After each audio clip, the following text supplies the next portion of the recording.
Good morning students. Gyanvihar senior secondary school Kinjaria की geography online classes में आप सभी का एक बार फिर हार्दिक स्वागत, अभिनंदन।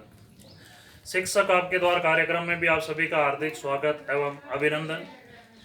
स्टूडेंट्स, अभी तक अपन ने अध्ययन किया था विश्व की प्रमुख जनजातियों में से अपन एस्किमो जनजाति के बारे में अध्ययन कर रहे थे, जो कि विशेष रूप से आर्कटिक प्रदेश ठंडे क्षेत्रों के अंदर निवास करती है। एस्किमो जनजाति के अपन आर्थिक क्रियाकलापों के बारे में अध्ययन कर रहे थे, इकोनॉमिक एक्टिविटी के बारे में अपन अध्ययन कर रहे थे, जिसमें से अपन ने एस्किमो जनजाति के आखेट के बारे में अपन अध्ययन कर रहे थे। एस्किमो के द्वारा दो ऋतुओं के अंदर आखेट किया जाता है। एक तो एस्किमो के द्वारा शीतकालीन आखेट होता है और एक एस्किमो के द्वारा किया जाने वाला जो बसंतकालीन आखेट है उसके बारे में। शीतकालीन आखेट की अपन ने दो प्रकार की विधियां पढ़ी थी कल, एक माऊपाक विधि थी और दूसरी इतुरपाक विधि थी। आज अपन अध्ययन करेंगे एस्किमो के द्वारा बसंतकालीन आखेट। बसंतकालीन यानी बसंत ऋतु के अंदर एस्किमो के द्वारा किस प्रकार से शिकार का जो कार्य है वो विशेष रूप से किया जाता है। मार्च के समय के अंदर क्या होता है कि इन ठंडे प्रदेशों के अंदर जो आर्कटिक टुंड्रा प्रदेश है, अलास्का वगैरह है, साइबेरियन जो मरुस्थलीय क्षेत्र है, उत्तरी साइबेरिया का इलाका है, इन क्षेत्रों के अंदर जो सेमोएडस जनजाति है, एस्किमो जनजाति, एक ही नाम है, अलग अलग क्षेत्रों में इनको अलग अलग नामों से पुकारा जाता है। वहाँ क्या होता है कि मार्च का जैसे समय आता है तो सूर्य की किरणें तिरछी पड़ने लग जाती है और थोड़ी बहुत हल्की वल्की धूप है वहाँ पर तिरछी किरणों के माध्यम से पड़ने लग जाती है। उस समय के अंदर क्या होती है कि सील मछलियाँ वगैरह क्या करती है, जैसे ही उनको धूप बाहर मिलती है वैसे ही वो धूप सेकने के लिए बाहर की ओर आती है। धूप सेकने के लिए जैसे ही बाहर की ओर आती है तो एस्किमो के द्वारा उनका क्या कर लिया जाता है, शिकार कर लिया जाता है। तो ये बसंतकालीन आखेट होता है और बसंत काल के अंदर जो आखेट किया जाता है, इस आखेट की जो विधि होती है उस विधि को उत्तोक के नाम से पुकारा जाता है। बसंत काल में एस्किमो के द्वारा जो आखेट का कार्य किया जाता है वो उत्तोक के नाम से पुकारी जाती है। अब इसमें क्या होता है, जैसे सर्दियों के मछलियां हैं वो धूप सेकने के लिए बर्फ से बाहर आकर आराम से लेटकर धूप सेकने लग जाती है, वैसे एस्किमो के द्वारा जो शिकारी कुत्ते होते हैं वो छोड़ दिए जाते हैं और ये शिकारी कुत्ते क्या करते हैं, उनका शिकार कर लेते हैं और इस प्रकार से एस्किमो इस ऋतु के अंदर शिकार का काम है वो करते हैं। तो उत्तोक क्या है, मार्च मछलियां श्वास लेने के लिए बर्फ से बाहर आकर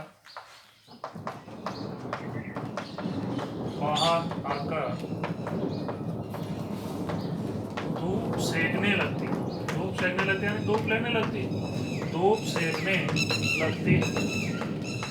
तब एस्किमो के द्वारा शिकारी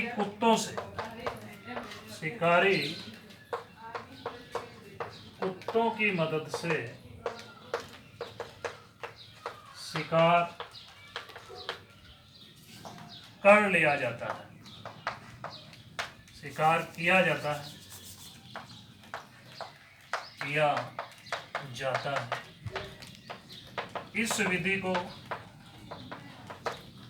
इस विधि को उत्तोक, ध्यान रखना, उत्तोक के नाम से जाना जाता है। अभी तक अपन ने शीतकालीन आखेट की दो विधियां पढ़ी थी, तीमियांग और उनियांग, और उन्हीं के साथ साथ आपने एक तीसरी विधि बसंतकालीन आखेट की पढ़ी है। वो कौन सी है, उत्तोक विधि है, उसके माध्यम से भी किया जाता है। इसके अलावा इस ऋतु के अंदर क्या किया जाता है, एस्किमो के द्वारा धनुष बाण के माध्यम से भी, जैसे खरगोश है, चिड़िया है या वहाँ दूसरे प्रकार के जो शीतकालीन जानवर है उनका शिकार है वो विशेष रूप से तीर कमान भाला वगैरह इनके माध्यम से फेंक किया जाता है। कैरिबो बारहसिंगा होता है, उसका भी ये लोग शिकार करते हैं। इसके अलावा कैरिबो को ये पालतू जानवर के रूप में भी रखते हैं। कैरिबो जिसके क्षेत्र के अंदर, जिस परिवार के अंदर कैरिबो की संख्या अधिक होगी उसको उतना ही ज्यादा संपन्न माना जाएगा। जैसे कि वैदिक काल के अंदर हिंदू धर्म संस्कृति के अंदर इसके पास में गायों की संख्या अधिक होती थी, वही सबसे धनाढ्य माना जाता था। उसी प्रकार से एस्किमो जनजाति में जिस परिवार के पास में कैरिबो यानी बारहसिंगा की संख्या सबसे अधिक है, उसी को उसमें क्या माना जाएगा, धनाढ्य या धनवान माना जाता है। तो इस ऋतु में कैरिबो यानी बारहसिंगा बारहसिंगा का शिकार एस्किमो तीर बाण से करते हैं, तीर बाण से करते हैं। इसके अलावा खरगोश है, खरगोश, बतख व चिड़िया का शिकार भाला फेंक कर करते हैं। तो क्वेश्चन आएगा एस्किमो के द्वारा शिकार करने वाली बसंतकालीन आखेट विधि के बारे में बताइए। तो बसंतकालीन या उत्तोक के बारे में पूछ किया जाता है।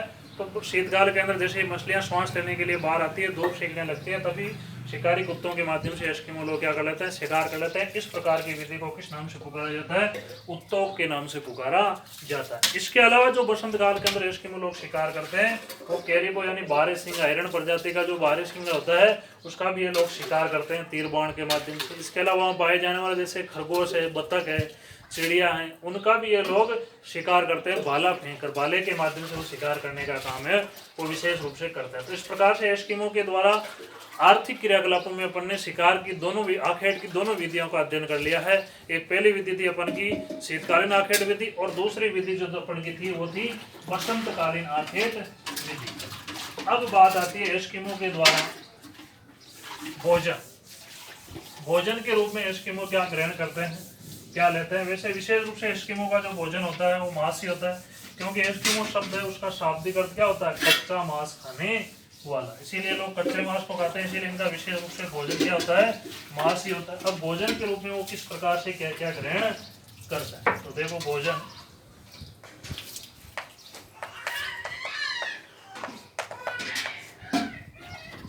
एस्किमो का मुख्य भोजन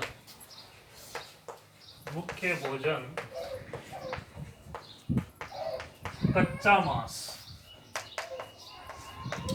है। विशेष रूप से ये कच्चे मांस को ही खाते हैं एस्किमो के द्वारा, विशेष रूप से कच्चा मांस है वो काम में लिया जाता है। अब कच्चा मांस देखो कौन कौन सी मछली है, तो विशेष रूप से शील मछली का इनके विशेष महत्व है। शील के अलावा अवेल नाम की जो मछली है वो भी विशेष रूप से उपयोग में लेते हैं। एक सी लोयन, अवेल मछली काफी बड़ी मछली मानी जाती है, काफी बड़ी मछली है। तो सील, अवेल और सी लोयन ये तीनों प्रकार की जो मछलियां हैं, इन मछलियों का विशेष रूप से वो शिकार के अंदर उपयोग में लेते हैं। इसके अलावा वहां पर पाए जाने वाले जो तथा स्थल के ऊपर निवास करने वाले स्थलीय जीव जंतु का भी मांस उपयोग में लेते हैं। तो भोजन के रूप में पूर्ण रूप से एस्किमो किसके ऊपर निर्भर रहते हैं, मांस के ऊपर निर्भर रहते हैं, और वो भी कच्चे मांस के ऊपर। विशेष रूप से भोजन इनको किसके माध्यम से मिलता है, कच्चे मांस के रूप में प्राप्त होता है। और भोजन किन किन के माध्यम से, सील है, अवेल है, सी लोइन है। इन मछलियों के अलावा वहाँ स्थलीय क्षेत्र के ऊपर पाए जाने वाले कुछ जीव जंतु होते हैं, उनके माध्यम से भी ये भोजन है वो ग्रहण करते हैं। तो अभी तक अपन ने एस्किमो के द्वारा उपयोग में की जाने वाली शिकार की विधियां पढ़ी, और एस्किमो के द्वारा जो भोजन है विशेष रूप से वो किया जाता है उसके बारे में अध्ययन किया। इसके पहले अपन ने एस्किमो का शाब्दिक अर्थ है, एस्किमो की शारीरिक बनावट है, उनके बारे में भी अपन ने अध्ययन किया। अब आज का जो क्वेश्चन बनते हैं होमवर्क के, उनमें देखो पहला है उत्तोक क्या है। दूसरा जो क्वेश्चन बनता है एस्किमो की बसंतकालीन आखेट विधि के बारे में बताइए। और तीसरा क्वेश्चन बनता है एस्किमो के भोजन के बारे में बताइए। 3 प्रकार के क्वेश्चन आज आपने अध्ययन किए थे। तो क्या है, एस्किमो के द्वारा जो शीतकालीन समय बसंतकालीन समय के अंदर जो शिकार करने की जो विधि होती है उसको तोक के नाम से पुकारा जाता है। एस्किमो की बसंतकालीन आखेट विधि पर आपने अध्ययन की थी। एस्किमो के भोजन के बारे में विशेष रूप से कच्चा मांस इनका भोजन होता है, सील मछली है, वेल मछली है, सील ऑयल मछली है, इसके अलावा स्थलीय जो जीव जंतु होते हैं उन्हीं को वो भोजन के रूप में उपयोग में लेते हैं। तो स्टूडेंट्स, इसी प्रकार से आप ज्ञान विहार सीनियर सेकेंडरी स्कूल किंसरिया की ज्योग्राफी ऑनलाइन क्लासेज का आप आनंद लेते रहिए। जय हिंद, जय भारत।